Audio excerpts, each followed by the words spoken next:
there's a really funny story about a yogi who was meditating in the cave in the Himalayas.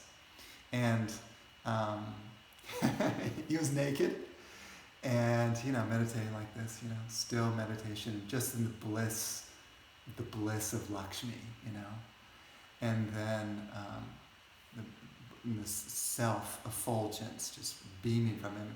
And someone comes into the cave and finds him and recognizes clearly this is a great being, like he's shining, he's radiant.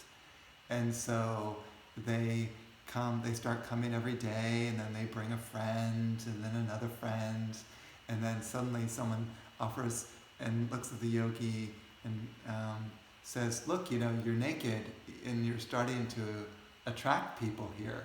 Like, it's inappropriate. You should wear this doti. So he gives them the doti. And then floods of people start coming, and then they start building an ashram around him, and they have farms and cows, and all this whole huge kind of structure starts to form around him, and he's meditating. And then what happens is one of the cows of his ashram wanders over into a neighbor's property, and the neighbor gets upset. Hey, your cow's eating my vegetables and getting into my field, and gets upset. And it ends up suing the yogi for invading his property. So then he takes the yogi to court. The neighbor takes him to court, and then they were sitting in court in front of the judge. and this neighbor says, well, look, this yogi, it's his fault.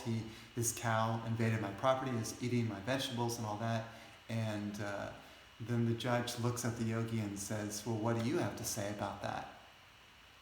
And the yogi takes off his dhoti, puts it on the judge's desk and says, this is the cause of all my problems, and walks out.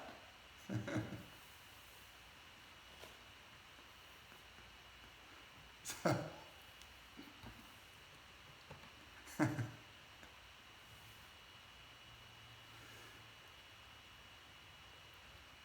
if you're radiant in bliss in the self, people will probably start to give you things. You can't help it. You can't help it. People want to give. And the thing is since you're really not attached to those things, you don't need them, you'll give it to someone else. Because you don't even need it. By the time you're in tune with Lakshmi, then you're not even desiring any wealth anymore. There's no need, because your inner state is so wonderful. And that's why I talk about spiritual things in that way all the time, because I would like it if people could take more priority over building the energy inside them, as opposed to spending, I wouldn't say an inordinate amount of time and effort to get certain physical things that they don't really need. So shifting some of your energy from worldly pursuits into spiritual, energetic pursuits, and interesting enough, as that energy starts to arise on you, all the physical things come into place anyway. You hardly even have to ask for it.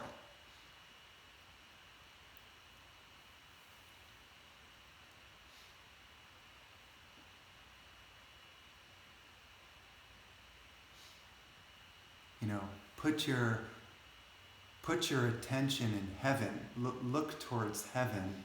Put your treasure there, rather than the treasures of the world that are, that will rust and that will decay. All these things, this whole world at some point will dissolve, and then what are you left with but your own soul?